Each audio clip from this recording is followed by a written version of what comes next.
আওয়ামী লীগ একটা লোককে একেবারেই দেখতে পারছে না, এবং বাংলাদেশে তো আলটিমেটলি 30-40% পিপল আওয়ামী লীগকে সাপোর্ট করে। এই 30-40% পিপলের মতামতের বিরুদ্ধে গিয়ে একটা লোককে প্রধান উপদেষ্টা করা উচিত? সেনাপ্রধান লাস্ট আমাদেরকে বলেছিল যে আমি বুকে পাথর চাপা দিয়ে এই সিদ্ধান্তটা মেনে নিচ্ছি। আমাদের এই দীর্ঘমেয়াদী পরিকল্পনাটা করতে হতো যে যখন থেকে আমরা ফার্ম ছিলাম যে শেখ হাসিনাকে চলে যেতে হবে, তারপরে কি হবে। আমরা তো আর শেখ হাসিনা চলে যাওয়ার পরে দেশটাকে ছেড়ে দিতে পারি না। তো এই জায়গা থেকে আমরা দেখা যায় যে এই চিন্তাটা আস্তে আস্তে আসতে থাকে, কিন্তু ওই সময়টাতে আসলে এটা বিশ্বাস করাও কঠিন ছিল যে 5 তারিখের মধ্যেই হয়তো হয়ে যাবে। আমাদের তো এমনকি সশস্ত্র অভ্যুত্থানের প্রস্তুতিও ছিল। 5 তারিখ যদি আমরা সফল না হতাম, হয়তো আমরা অস্ত্র তুলে নেওয়ার ঘোষণা দিতাম, এবং নাহিদ ভাই ভিডিও বার তো রেডি রেখেছিল, আমিও কি ঘোষণা দিব সেটাও রেডি ছিল। তবে এর আগে আমরা এটা অনুভব করি যে পরবর্তীতে আমরা আসলে দেশটার আসলে কি হবে শেখ হাসিনা চলে যাওয়ার পরে। সেই জায়গা থেকে মানে এটা কোনো কালেকটিভ ডিসিশন এরকম ছিল না, এমন না যে আমরা মিটিং করে ডিসিশন নিয়েছি যে ডক্টর ইউনূসকে প্রধান উপদেষ্টা বানানো হবে বা এরকম কিছু। তখন আমার মূলত যোগাযোগ হয় ইয়ার সাথে, যে যোগাযোগ হচ্ছিল আমেরিকান এম্বাসির কয়েকজনের সাথে। এর পাশাপাশি হচ্ছে সাবেক ছাত্রদলের এক বড় ভাই আছেন শামীম ভাই, উনি মিরপুরে অর্গানাইজার হিসেবে খুব ভালো ভূমিকা পালন করছিলেন। তো ওনার সাথে আমার যোগাযোগ হচ্ছিল।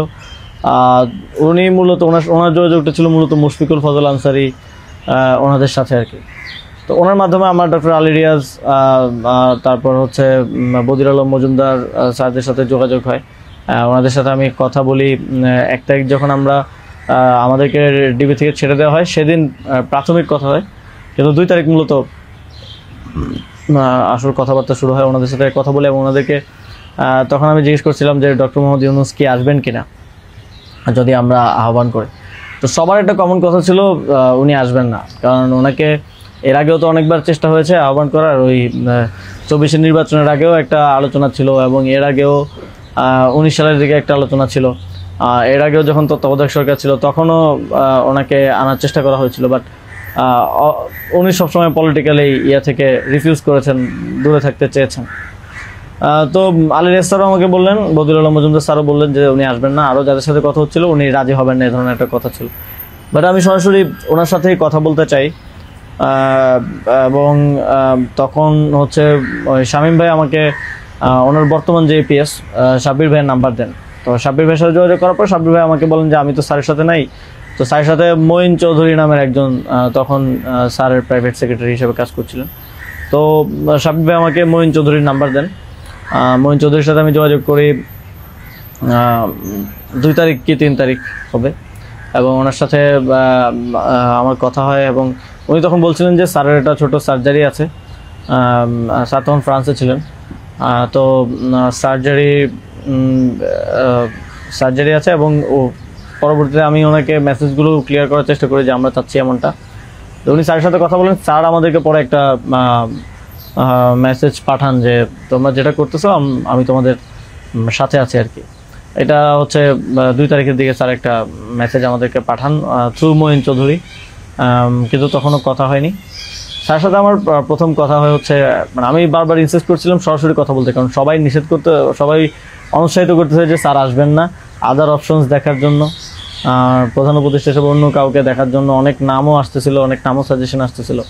কিন্তু আমার চিন্তাটা ছিল যে আমাদের যে অর্থনৈতিক ভঙ্গুর পরিস্থিতি, তারপরে একটা বিশেষ পরিস্থিতিতে আমরা সরকার গঠন করলে সেটার জাতীয় আন্তর্জাতিক যেই স্বীকৃতির ব্যাপার আছে, এগুলো আসলে ডক্টর মোহাম্মদ ইউনূস ছাড়া পসিবল হবে না। তো সেই জায়গা থেকে আমি বারবার যোগাযোগ করার চেষ্টা করি। পরে মঈন চৌধুরী স্যারের সাথে আমাকে কথা বলিয়ে দেন। সম্ভবত ওনার নাম্বার থেকেই প্রথম কথা বলা হয়, এবং স্যারকে আমি অ্যাপ্রোচ করার পরে স্যার আমাকে বললেন যে আমি হচ্ছে তোমরা অন্য কাউকে ভাবো। এটা সম্ভবত 3 তারিখ। স্যার বললেন যে, এবং স্যার কয়েকজনের নামও বললেন যে তোমরা ওনাদেরকে ভাবতে পারো। এর মধ্যে 2-1 জন আমাদের উপদেষ্টা পরিষদেও আছে এখন। স্যার বললেন যে আমার লাইফটা তো ডিফারেন্ট, আমি ওইখান থেকে আসবো কিনা। এবং উনি বলেন যে তাহলে, আমি যখন বললাম যে স্যার আপনাকে ছাড়া হবে না, আপনাকে আসতেই হবে, তখন উনি বললেন যে আমি ভেবে দেখি, তোমরাও ভাবো, যদি আদার কোনো বেটার অপশন পাওয়া যায় তাহলে তোমরা ভাবো, আর আমিও ভেবে তোমাদেরকে জানাবো। তো 3 তারিখ তো অনেক কিছু আনসার্টেন ছিল, এক দফা শুধু ঘোষণা হয়েছে, কবে পতন হবে কবে আসবে এটা আনসার্টেন ছিল। তো আমার মনে হয় এটাও ডিসিশন নেওয়ার ক্ষেত্রে একটা বাধা ছিল সে সময়। কিন্তু আমি যথেষ্ট, আমার মনে হচ্ছিল যে উনি ডিনাই করলেও he is to some extent positive, যেটা বাকিদের থেকে আসতেছে যে একেবারেই আসবে না এরকম। আসিফ স্যারও বলতেছিল যে আসবে না স্যার, রাজি হবে না। তো আবার আমার মনে হচ্ছিল যে এই লোকগুলো তো সবাই স্যারকে পার্সোনালি চেনে, তো ওনারা বলতেছে। কিন্তু আমরা ইনসিস্ট করি, আমি ইনসিস্ট করি, এবং আমি তখন আসলে বাকিদেরকে জানিয়ে রাখছিলাম যে আমার স্যারের সাথে যোগাযোগ হচ্ছে। তখন এটা কোনো কালেকটিভ ডিসিশন ছিল না যে ওনাকে আমরা প্রধান উপদেষ্টা করব। আমি নাহিদ ভাই, মাহফুজ ভাইদেরকে জানিয়ে রাখি যে আমার ওনার সাথে যোগাযোগ হচ্ছে, দেখি এটা কোথায় যায়। আর সবার কাছেই তো তখন সময়টা আনসার্টেন ছিল যে কখন পতন হবে, কখন সরকার হবে। এটা অনেক ফার সাইটেড আসলে বিষয় ছিল ওই সময়টাতে, কারণ আমাদের মনে হচ্ছিল না যে 5ই আগস্ট পতন হবে। আমাদের মনে হচ্ছিল যে আরও হয়তো দীর্ঘ সময় আমাদের লড়াই করতে হতে পারে, ইভেন সব ধরনের সম্ভাবনাই ছিল, এটা একটা গৃহযুদ্ধের দিকে যাওয়ার পরিস্থিতিও ছিল ওই সময়টাতে। তো পরবর্তীতে যখন এরপরও স্যারের সাথে আমার কমিউনিকেশন, স্যারের টিমের সাথে কমিউনিকেশন চলছিল। 5 তারিখ মূলত স্যারের সাথে আবার কথা হয়। মঈন চৌধুরীর সাথে রেগুলারই কথা হচ্ছিল, প্রতিদিন 2-3 বার কলে কথা বলছিলাম। 5 তারিখ স্যার যখন সার্জারিতে ঢুকবেন, ঢোকার আগে হচ্ছে কথা হয়, যখন শেখ হাসিনা পালিয়ে গেল সন্ধ্যায় আমরা চ্যানেল 24-এর অফিসে। তখন আমি স্যারের সাথে কথা বলতে চাই যে এখন তো পতন হয়ে গেছে, এখন একটা ডিসিশনে আসতে হবে। তো তখন মঈন ভাই স্যারের সাথে আমাদেরকে কলে যুক্ত করেন।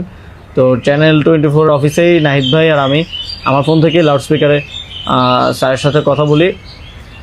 তো স্যারকে আমরা বলি যে স্যার এখন একটা ডিসিশন আসতে হবে, আর স্যারও সার্জারিতে চলে যাচ্ছিলেন তারপরে ডিসিশন দেওয়াটা। তো স্যার এক ধরনের তখন মনোসম্মতি দিলেন যে আমি আসব। আর এর মাঝে তো 2 দিন স্যারও আলোচনা করেছেন বিভিন্ন পর্যায়ে, আমি আসবো, তবে বিস্তারিত কথা বলার আগে তোমরা কোথাও এটা অ্যানাউন্স করো না আর কি। তো এই আলোচনাটা হওয়ার পরে আমরা অনেকগুলো বিষয় ছিল ডিসকাস করার মতো। আলোচনাটা হওয়ার পরে আমরা চ্যানেল 24-এর অফিসে প্রেস ব্রিফিংটা করি সেদিন রাতে, এবং সরকারের রূপরেখাটা কী হবে সেখানে ঘোষণা করি, একটা অন্তর্বর্তীকালীন জাতীয় সরকার ঘোষণার কথা বলি। এছাড়াও আরও রূপরেখাগুলো বলি যে রাজনৈতিক অংশগ্রহণ, তারপর সিভিল সোসাইটি, তারপরে অভ্যুত্থানের নেতৃত্বের অংশগ্রহণ, এই পলিসিগুলো আমরা সেখানে ঘোষণা করি। স্যারের নামটা ঘোষণা করা হয়নি। সেদিন রাতে স্যারের সাথে আবার চূড়ান্ত কথা হয়, রাতের আনুমানিক 12:30 থেকে 2টা-2:30 পর্যন্ত প্রায় 2 ঘন্টা স্যারের সাথে নাহিদ ভাই আর আমার কলে কথা হয়, এবং সেখানে আমরা বিস্তারিত বিভিন্ন বিষয়গুলো আলোচনা করি, এবং স্যারের কিছু কনসার্ন ছিল সেগুলো আমরা ডিসকাস করি যে এটা আবার 1-11 মতো একটা সরকার হবে কিনা। মানে আমরা